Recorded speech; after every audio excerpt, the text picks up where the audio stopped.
Funding for New Mexico in Focus provided by viewers like you. This week on New Mexico in Focus, we feature our new documentary, Ancestral Connections, about the Pueblo of Santa Ana and Tamaya Kwikinipu, lands the Pueblo bought back to protect and preserve.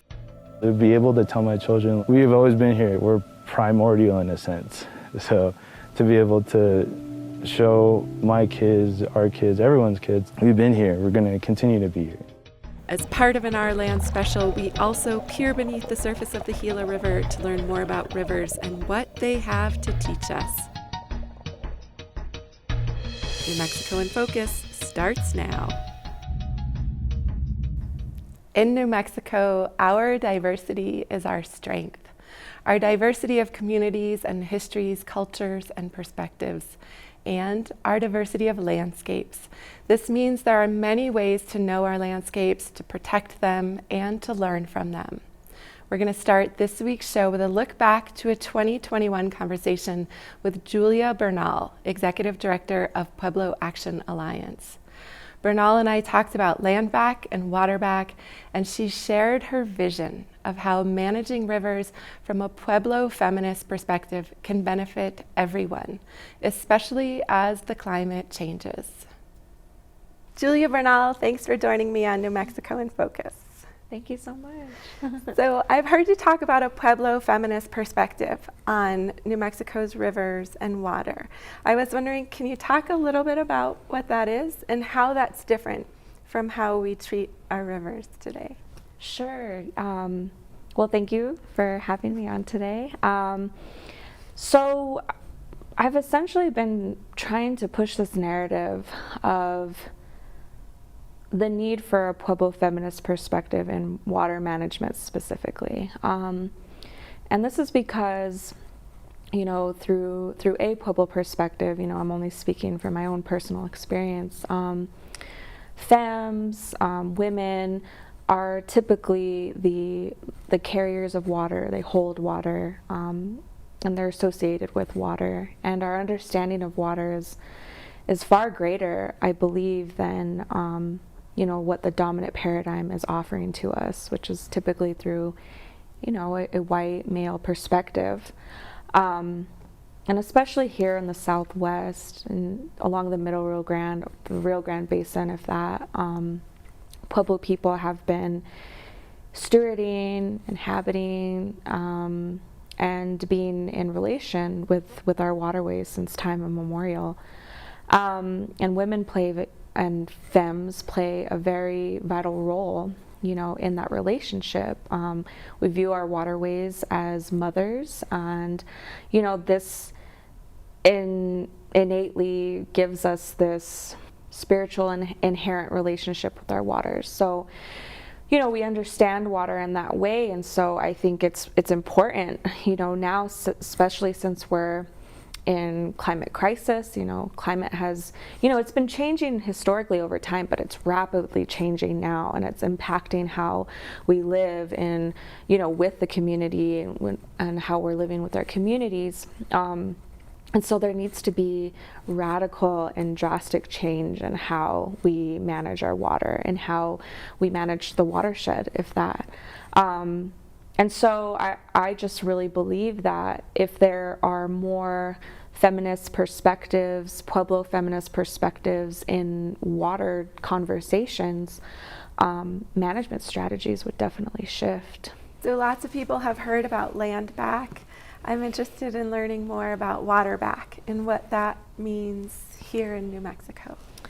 Yeah, land back is a global movement, and it's not about obtaining property back. It's not about being this was our land and we're gonna, we need to have the property owner rights of it.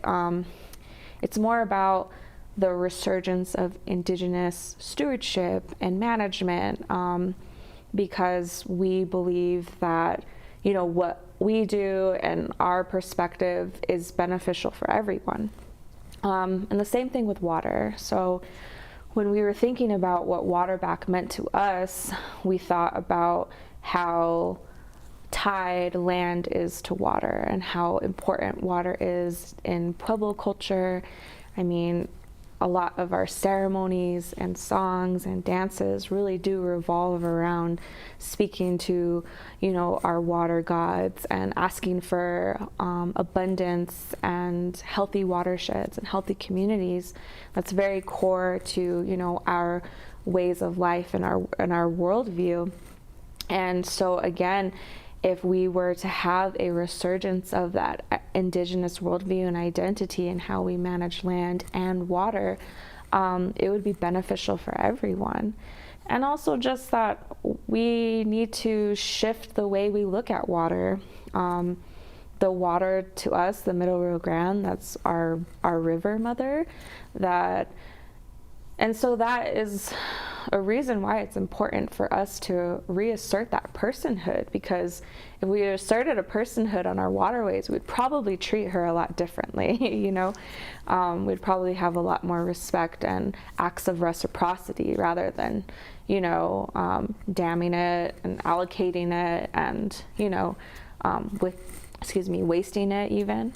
And so water back is just really that same sort of concept as like what decolonizing is. I know that that's where it's been a little co-opted lately, but our definition has been, you know, removal of Eurocentric occupations and ideals and a resurgence of indigenous identity, because that's the way this landscape needs to be managed.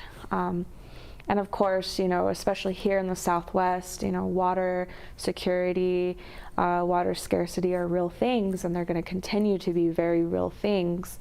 And so if there is the opportunity for Pueblo people to reclaim their old management strategies, we may see the health of the river look a lot better than what it does now.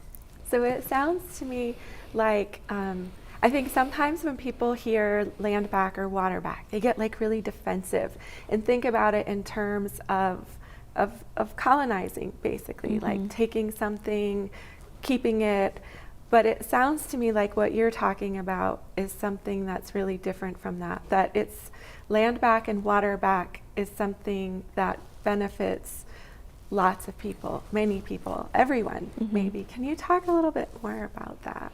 Yeah, you know, decolonizing is a very long process. I mean, we've been in this period of colonization, you know, for like over 500 years now.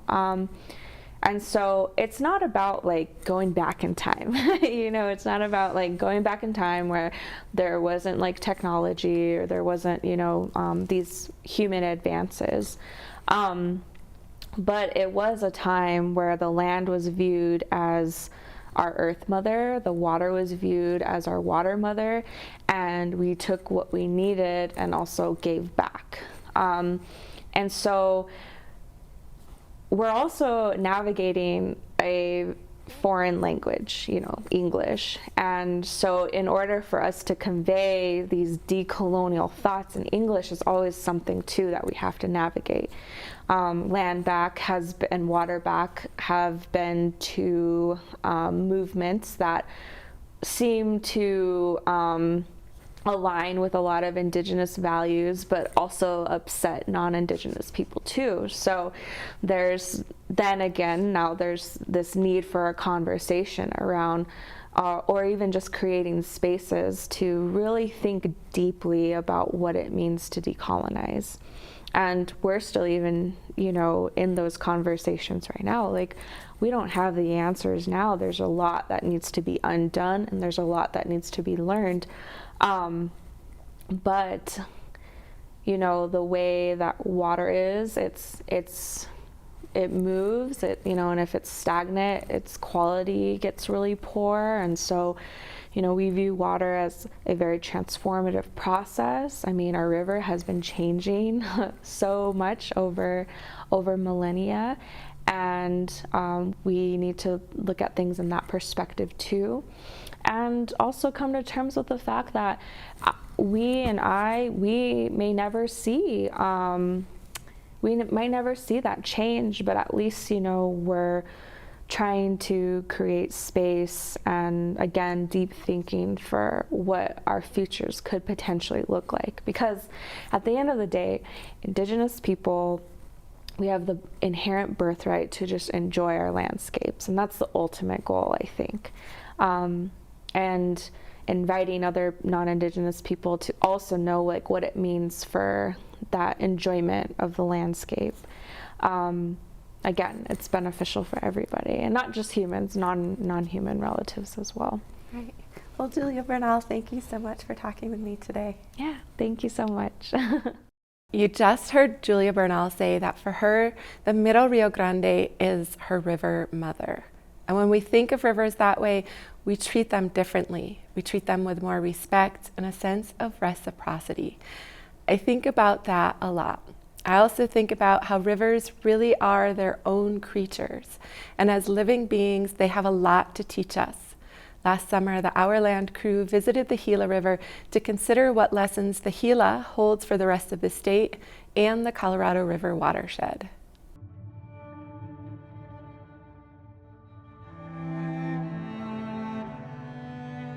Southwestern New Mexico has witnessed many battles, including over the waters of the Gila River and who gets to use them. Down in this valley, downstream of the nation's first designated wilderness area, the most recent battle was over building a diversion on a free-flowing stretch of the river high in the watershed. But people also love the Gila, even if it's for different reasons. I love swimming I love sitting by it, running by it. Other people love it because of the crops they grow from the water from the river, and they saw an opportunity to divert more water and have more water available throughout the year. They wanted that reliability. So it helped me to remember that we all love the same place, just from different perspectives.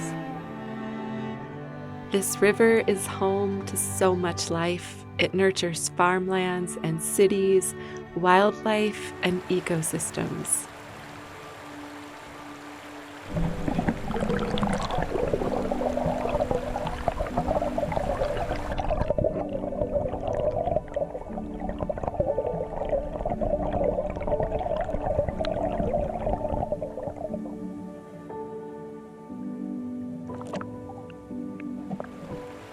If we pay attention, it also has a lot to teach us.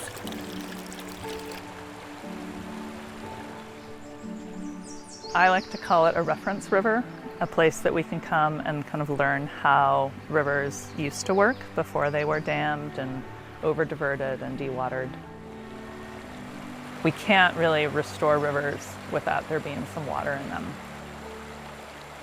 I think the importance of some perennial flow is really something the Gila shows us.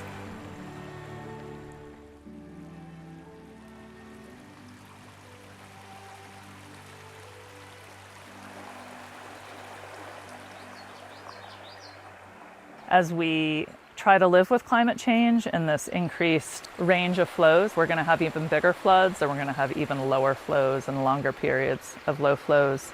It's during those low flow periods that people start thinking we can move our way back into the floodplain, and that's happened in this valley. And then the floods come and people are like, oops, yes, back to the edges.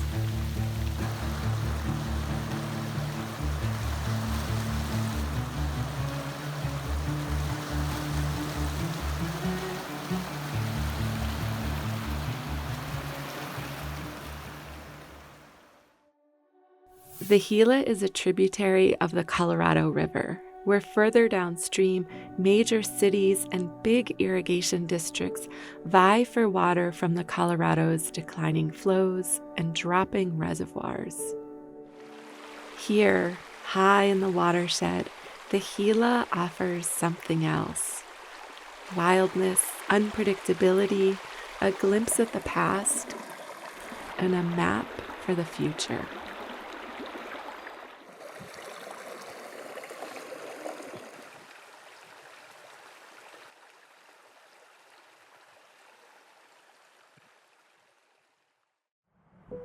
Before white settlers started farming along the Gila, this was Apache land. We refer to it as Ndebena. Shai Mbatsu Nabetin Shima Wicho Chita Tsihetnde. Growing up, Joe Saenz' mother taught him about water. She would talk about water as a spirit, like my grandfather used to talk about trees, like they were people, you know. Even though we live in the kind of country that we live in, as the dialogue goes, you know, we had hydrologists. We had people that understood water, where it was, how to get it, what was good, what was not. And so water has always been one of those elements that should be in balance with everything else. Now more than ever, we need to find balance. Here, there's still a place to learn. What does Gila mean? It's, you know, to us it's a Spanish word, you know, so it doesn't do much to inspire us. And so we rather suggested that if you really want to protect this country, include us, because we can tell you how to protect it. We can tell you the intricacies of the animals, the grass, the waters, the trees, the plants, everything, how they fit together, and what you need to consider and how to protect it. But if you're going to break it up and just protect pieces, that's not going to work either, because it doesn't work that way. Breaking a river apart from its land, dividing a river into stretches, splitting the parts of a whole into whatever humans want at the moment, that doesn't work, or at least it doesn't work for long. I asked my elders, I asked them, can you tell me about what this place was called? You know, because some of those names we've lost from how we were scattered from this country, we've lost those.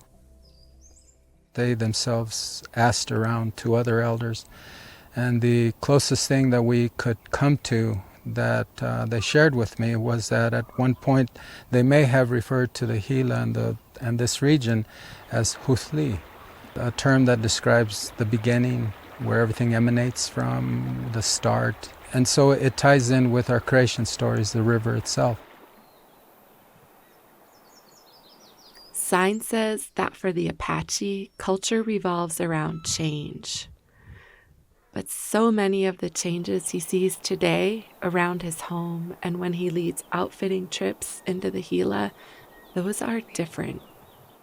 I've noticed it in real time here. I mean, for me to have grown up in a time when you could literally set your clock to some things, you can't really do that anymore. What I started to notice was the vultures and the eagles. It used to always be like clockwork, April 1st and November 1st, they switched. The last couple of years, they're a week off, you know. No big deal, nobody notices that, I guess, you know, maybe some people do. I started to see in the weather change, 15 years ago, where it was like, this can't be drought, there's something else here. For the last 200 years, America has been progressing to a point that literally it's killing itself. And when people ask, well, what's happening? What are we going to do about it? It's kind of tough, because my response is always, we tried 500 years ago to tell you don't do this. We told you 300 years ago. We told you 200 years ago. And when we told you 200 years ago, you put us in jail. And so you're not listening to the change. To survive this warming world with its droughts and fires and floods, we need to change, and we can start by listening to the Gila. To me, to us, the river's basically telling us, join me. Don't try to stop me, don't try to change me. Join me and live with how I change. There are reasons for those floods. There are reasons for times when rivers run slow. There's reasons for all of that. And so those changes need to happen.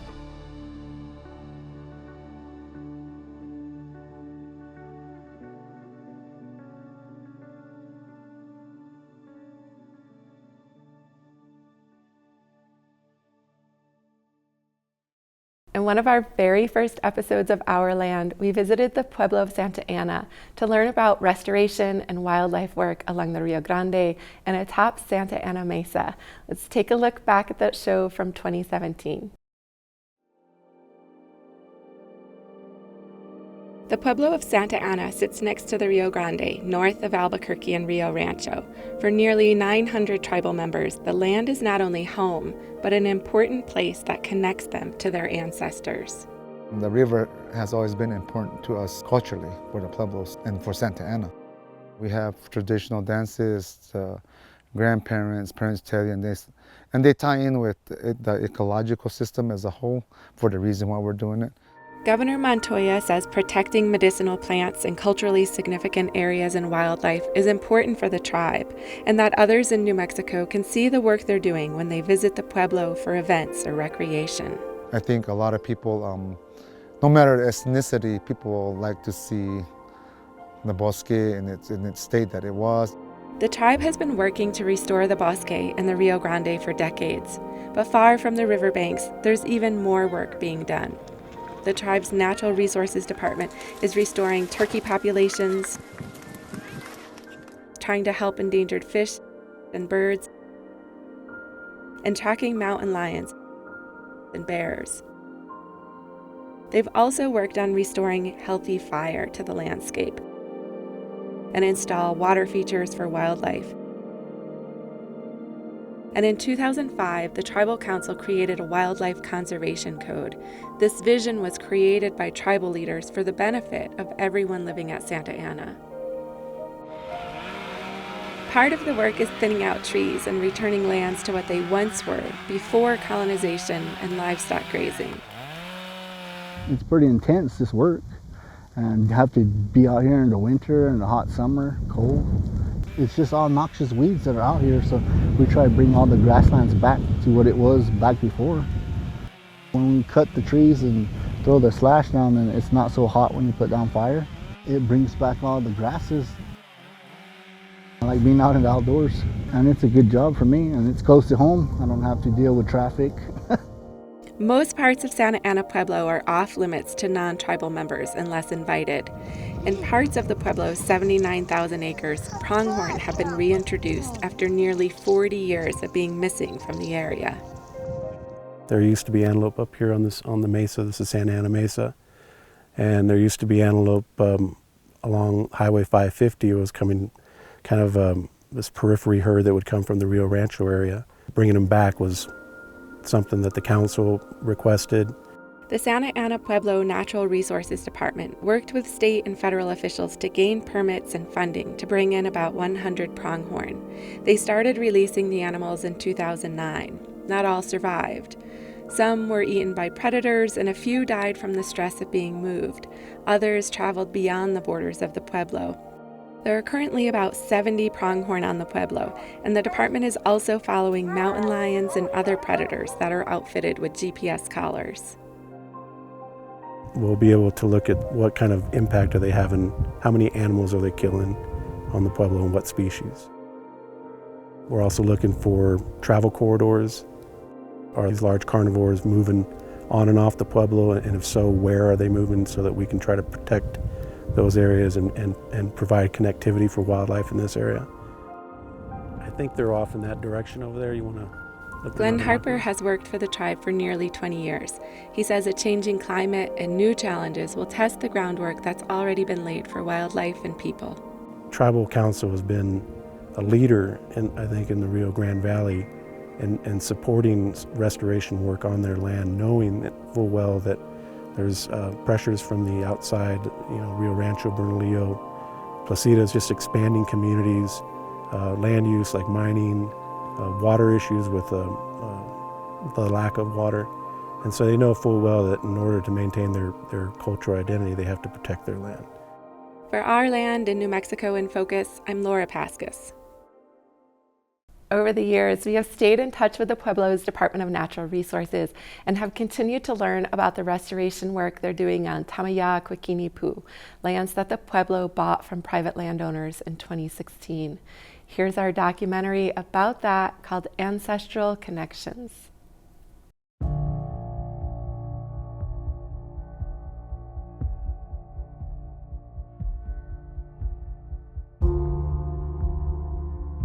This whole area is Tamaya Kuikinipu.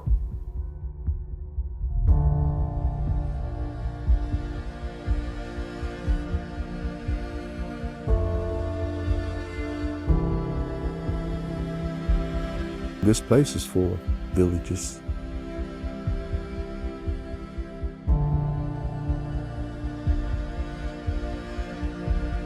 We're sitting here up on this rim rock, you can look.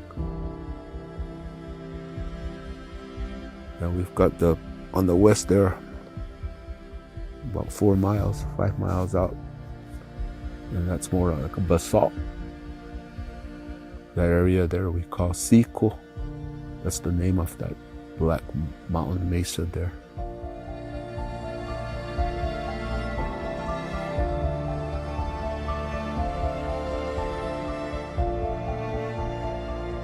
And here, this is Yamai Nukai, meaning sandstone.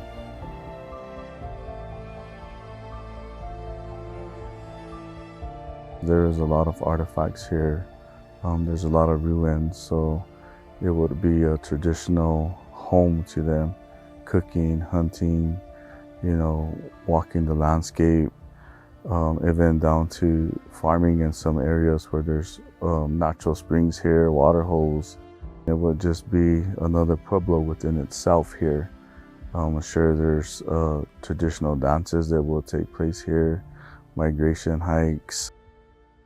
In 2016, the Pueblo of Santa Ana bought lands that have been a part of their history since their migrations from Mesa Verde and Chaco Canyon in the 13th century. These lands, Tamaya Kuikinipu, the Pueblo had to buy them. They bought the 60,000 acres for more than $30 million from private landowners who ran cattle and grazed these lands hard for more than a century.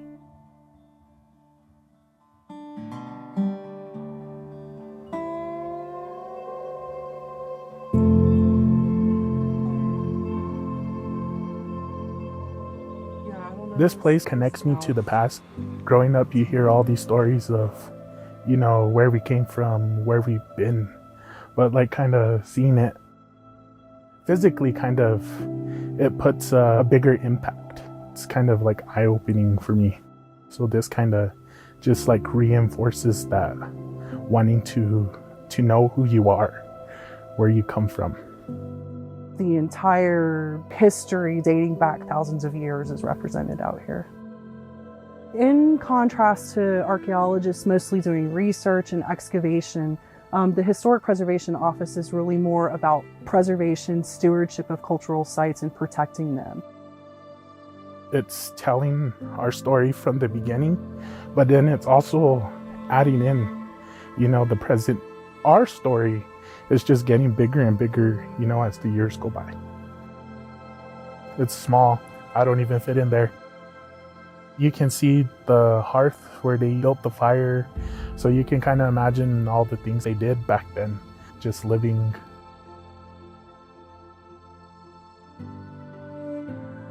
It's just really cool, kind of brings you back or kind of take a step back in time. When buying the lands, the tribal council passed a resolution to always protect them. They won't be developed or sold. Instead, they're set aside for traditional uses like hunting, gathering plants, prayer, celebration. Here, lands that were used hard for more than a century will heal. The Europeans that we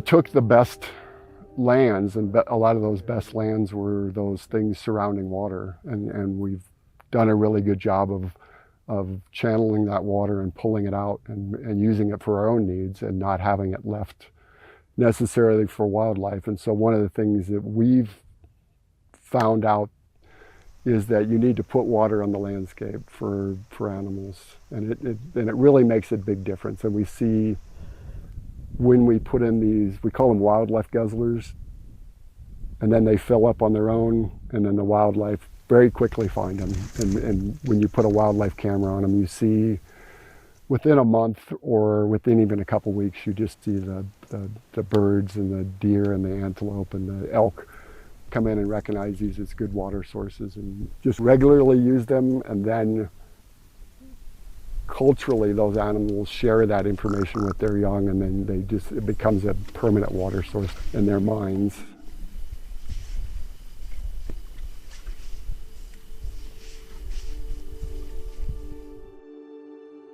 Over 100 years of grazing, the runoff in these little valleys has created these large head cuts. It's just lowered the water table away.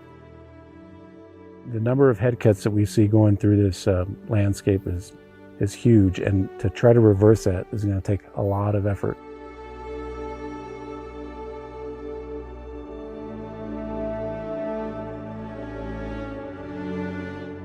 We're working for the Pueblo to improve the quality of these lands, knowing that they want it for traditional purposes.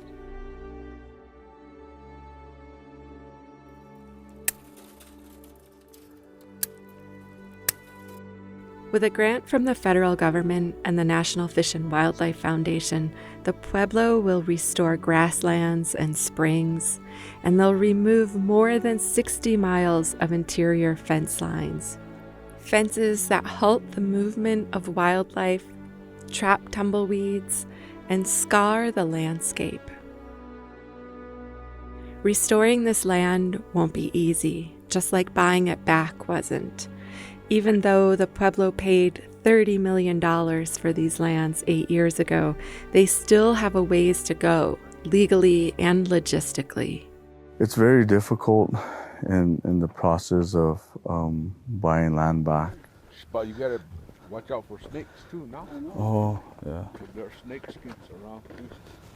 It's actually a number one priority to buy our lands back. But it comes with the cost, and we see the value in it. And these lands are priceless to us, so it doesn't matter really what it costs. We just do what we gotta do and get our lands back. One parcel at a time or 1 acre at a time. When I say fight the good fight, that's the fight that we're fighting. The Pueblo is still waiting for the U.S. Congress to put these lands in trust so they're a part of the Pueblo's sovereign lands. But this is a homecoming. We're here at the Huiquinipu, going down to Collier Canyon. This is scum, what they call scum. It's like a parsley.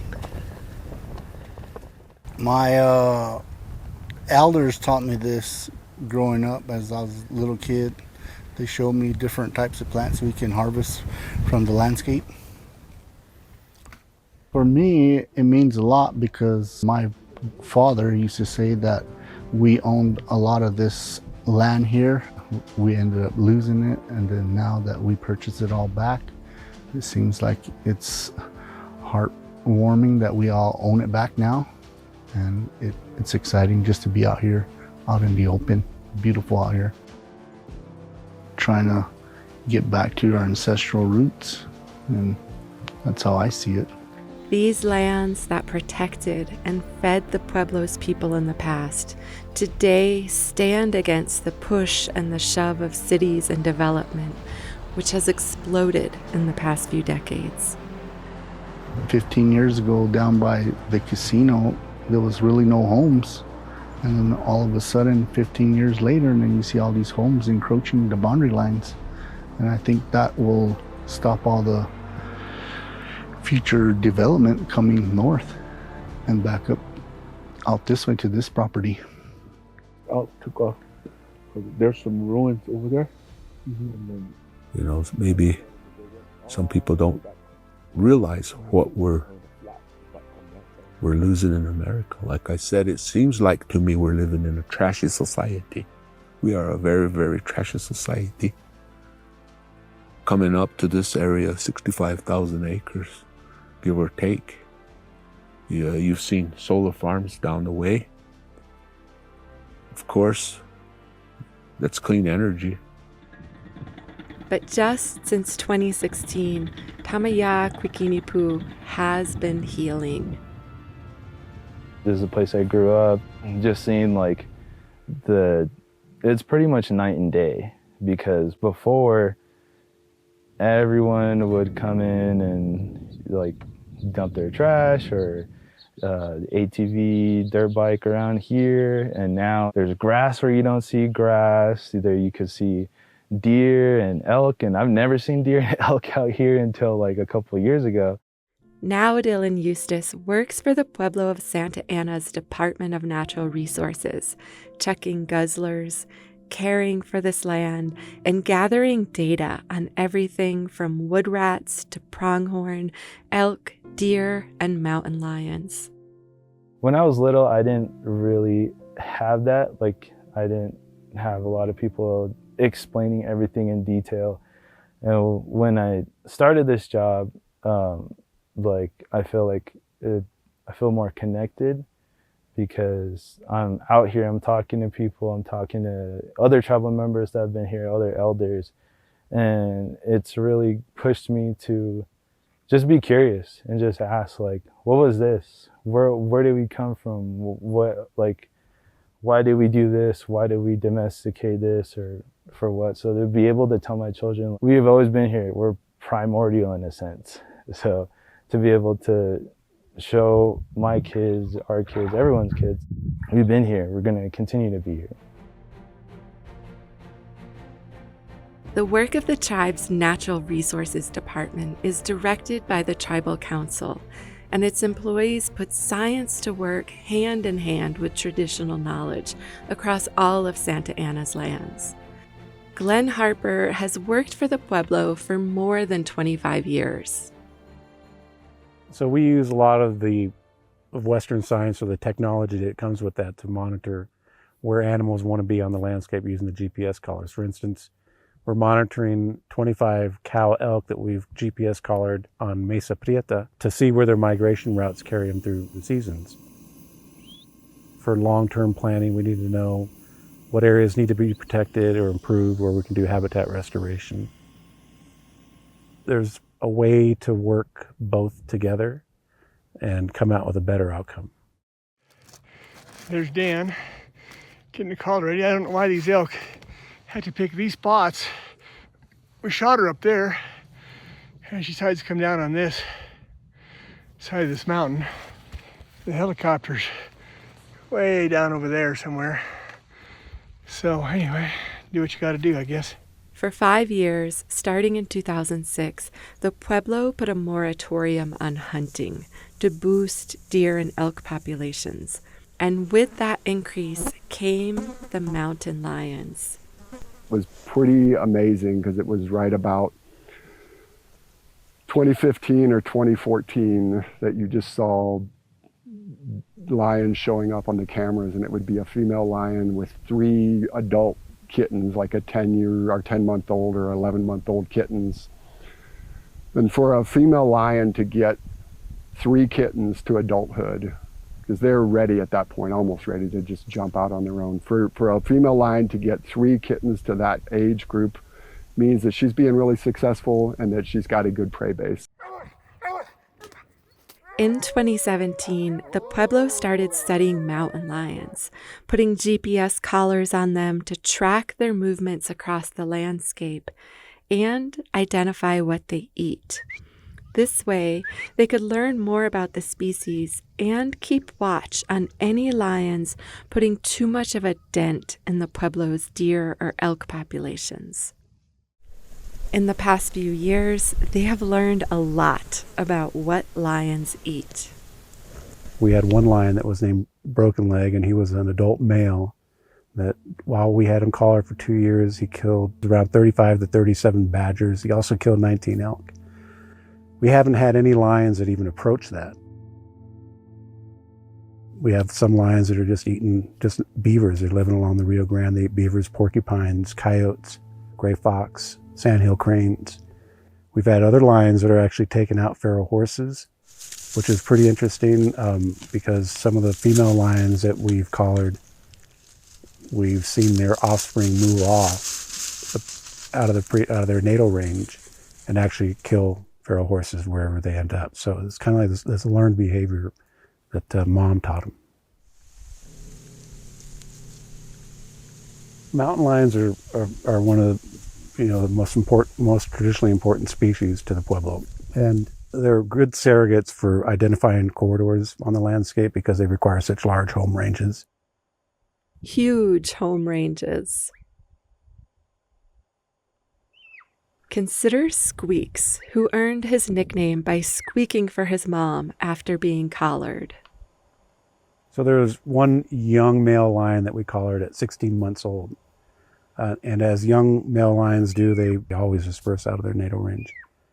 And this young lion, we collared him at 16 months, and then after 2 months, he was trying to start to disperse out of his natal range. And we know what his natal range is because we'd collared his mother too. And so we were able to watch him bounce around between 550 and I-25 and going up towards Tent Rocks. We were able to catch him trying to get out of his natal range. At 2 months old, he made his first movement north towards Tent Rocks and then came back into his natal range. 8 more times during a 2-month period, he continued to try to leave the Pueblo. And then finally in early July, he crossed Highway 550 and made his way up through Cuba, New Mexico, went through some Navajo land up by Bloomfield, crossed Navajo Reservoir, swam 2 legs of that, entered Colorado, and then ended up establishing a home territory on Mesa Verde National Park in Ute Mountain Ute lands. It's a home range of about 200 square miles, at least at this point. His collar malfunctioned, so we don't know what he's up to these days. But before it malfunctioned, we were in contact with the biologist at Mesa Verde National Park. It is a remarkable journey, especially because highways make everything harder for wildlife. As Squeaks was trying to leave his natal range, he kept running up against I-25 and he kept running up against 550 and would literally get to the right-of-way fence on these stretches of road and then turn back and go back into his natal range. Something along those roadways was keeping him from crossing those roadways, and it was obviously the vehicles. I-25 has essentially become a barrier to wildlife movement. Although there are individuals from a population that may move across the highway and successfully get across, all the GPS location data that we've collected from mountain lions, bears, pronghorn, deer, elk, none of our GPS animals have crossed I-25. So we consider that kind of a barrier. And all of our roadkill data matches up with that. Where these animals want to cross, the roadkill data stacks up right there. On their other lands, closer to the Rio Grande and atop Santa Ana Mesa, the Pueblo has reintroduced pronghorn and wild turkeys and done restoration along the river. They are also planning for how to reconnect wildlife corridors severed by Highway 550 and Interstate 25. Biologists have cameras that show how animals turn back from roads or are forced to navigate infrastructure like culverts. And we've all seen the animals killed trying to cross our roads.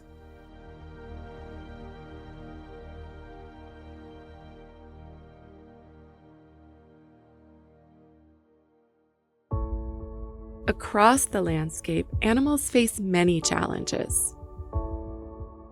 Sandoval Spring is an important water resource in this area. It's a very arid landscape.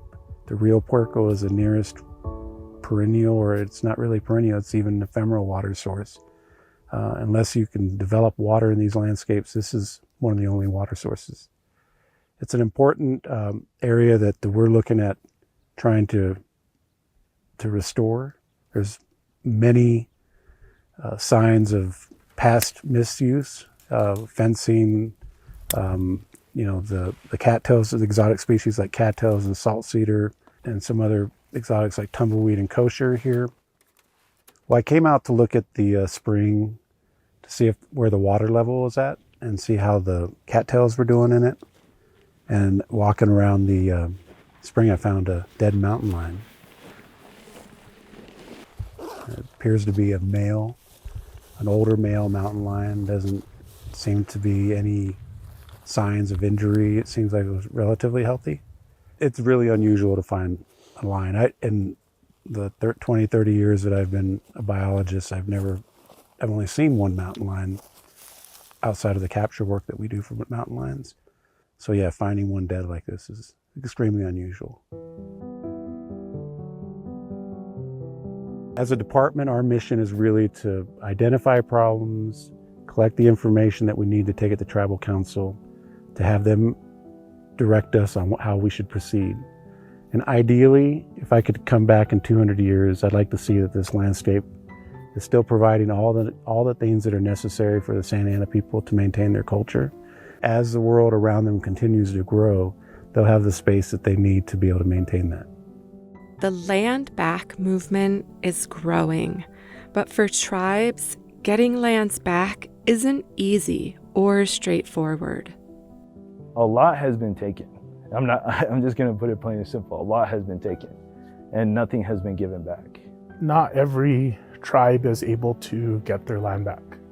And it's such a, it's a big fight and it's a big hill to climb over. But being able to get our land back, it also shows, like for everybody else, that it's possible. You just have to keep working at it. For young leaders like Dylan Eustace, it is just a start. I always talk about this with my family, like certain Pueblos kind of have politics with each other and they can't really agree on certain things, but this, I feel like, shouldn't be something that should be even debated about. As Native people to the land, we're pretty much stewards of the land. I would even extend it to outsiders, like we're all stewards of the land. Being that we have this position, we have all this land, and we have this infrastructure and government, like why not come together? Why not connect that gap all the way from Jemez Mountains to here? Why not do all that? Because in a sense, it's our culture, it's us. So without this land, we don't exist. Taking care of this land and being able to show the younger kids what I do, why I do it, and making sure they understand that this isn't for no reason. We're here for a reason, and we have a duty to take care of this land, all of us. My hope for the Pueblo and for the people is just that it remains the same, because you kind of think how many people walk through here, all their footprints. So it's kind of you taking the same steps. So it's kind of a place to reconnect back to our past, reaffirming who we are and how much we accomplished from our very beginning all the way up to now. This was home, and I still feel that I can think about what it was way back in ancestral times, and they walked this ground, and now I'm here walking the ground, and I think many footprints, many years of our people on here, and now we're returned, and now it's our turn to make our footprint here in terms of how we move forward and then bring our children along the way. I'm so happy that we reacquired this lands. We purchased this for cultural reasons. This is all pristine, this is all serene, this is what I like. I come up here during traditional hunts, and just take in the natural beauty of things. But we're trying to keep this pristine in the natural state. As you're sitting right here, nice sandstones, nice view to the north there, the big old ravine there, those sandstone bluffs, Seco out in the distant there. That's natural beauty. That's what I live for.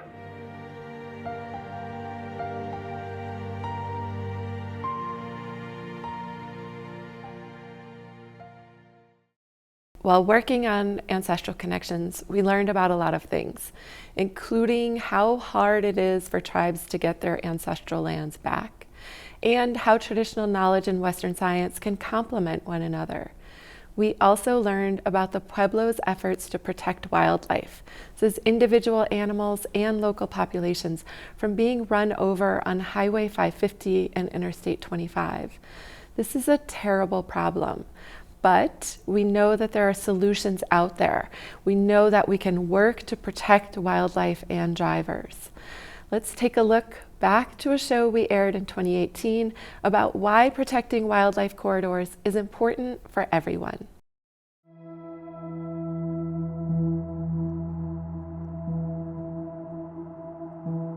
We're here at New Mexico 333, and further behind me is I-40, and in between those two roadways is Tijeras Creek. And the wildlife, primarily mule deer, they come from the surrounding hillsides down across the roadway into Tijeras Creek to get water. New Mexico 333 is part of the old Route 66, built in the 1930s. Cars have advanced. Back in the 30s, vehicles were 10, 20 horsepower. Now we're dealing with 100 horsepower. So cars go much, much faster today than in the past. And so that creates problems. That includes dangerous accidents when a driver hits a large animal, like a deer or an elk. Just like us, they need water, food, and cover. And so sometimes for them to acquire those resources, they have to cross our roadways. Sometimes they cross at specific areas that cause problems for the traveling public. And wildlife vehicle collisions, it's a cost to the drivers, it's property damage to vehicles, and in some cases they injure drivers and actual fatalities to drivers. On 333, the Tijeras Canyon Safe Passage Project uses fences and electrified barriers to funnel wildlife to cross in one particular spot. When animals like bears, deer, or elk cross here, they activate flashing lights that warn drivers to slow down. These electrified barriers prevent the animals from going up the roadway and keeps them to cross the roadway perpendicularly. It won't impact normal pedestrians or bicyclists, but the electrified barriers, if somebody's walking their dog, the dog will receive a shock, so we have pedestrian push buttons that turn off these electrified barriers temporarily. The reason we don't just build game fence up and down the roadway is that we also want to provide crossings, habitat connectivity for wildlife so that wildlife can still have access to water, food, and cover. Just like humans, we use roadways to go to the supermarket. We need to allow some gaps in these game fences so that wildlife can meet their needs. There are other strategies that can be used, like wildlife underpasses. Right now, we are in what we call the East Underpass, below the easternmost bridge. That's part of the Tijeras Canyon Safe Passage project. And we were just at the crosswalk before this, which is about a half a mile due east from here. And so when wildlife cross at the crosswalk to get water in their daily movements or longer dispersal movements to try to get to the Manzanos, they can get water in Tijeras Arroyo when they cross the crosswalk and come down the arroyo and get under I-40 here. So the crosswalk essentially gets wildlife, mule deer, bears, cougars across Old Route 66 or New Mexico Highway 333. They can come down Tijeras Arroyo and move under the freeway at this location, at this bridge. And you can hear the heavy traffic of I-40 above us, so they can move safely below the freeway and not get hit. Wildlife and community groups recognize Tijeras Canyon as an important place where animals are moving back and forth between the Sandia and Manzano mountains. 15 years ago, a student group, Wild Friends, lobbied the state legislature to convene a workshop to look at wildlife driver accidents. A lot of the folks that attended the original workshop lived on the east side of the Sandias and had hit deer or seen deer hit, seen carcasses in the road, and basically felt like it was a danger and it was unnecessary for these wildlife to be hit constantly on the highway. So we formed this Tijeras Canyon Safe Passage Coalition that became the first and only advocacy group in New Mexico to really advocate with DOT and New Mexico Department of Game and Fish to implement a wildlife vehicle collision mitigation project. Agencies can tell the project is working when they check the wildlife cameras and see deer, elk, bobcats, mountain lions, all sorts of animals using the passage. But people also need to change their own behavior to ensure people and wildlife are safe. You need to be aware of that when you're driving and slow down. The only thing that really stops those accidents from occurring is when motorists slow down or are prepared to react. Like if they're at a wildlife crosswalk, like the one we have in Tijeras Canyon, and the animal detection system detects animals crossing and the light starts blinking, you need to slow down. For New Mexico in Focus and Our Land, I'm Laura Paskus. Thanks for joining us for this Our Land special. Coming up on July 12th, we'll have another special episode focused on climate change and how we love and care for our changing landscapes. That show will feature New Mexicans Paula Garcia, Teresa Pascual, Phoebe Sweeney, Aaron Loudon, and Sister Joan Brown.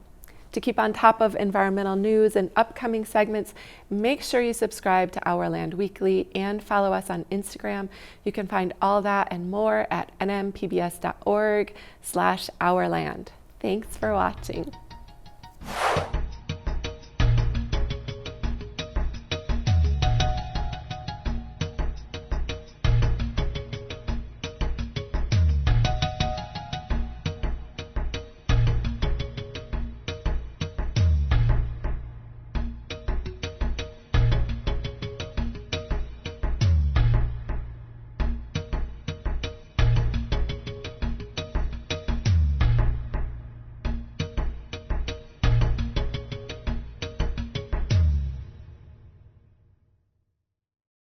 Funding for New Mexico in Focus provided by viewers like you.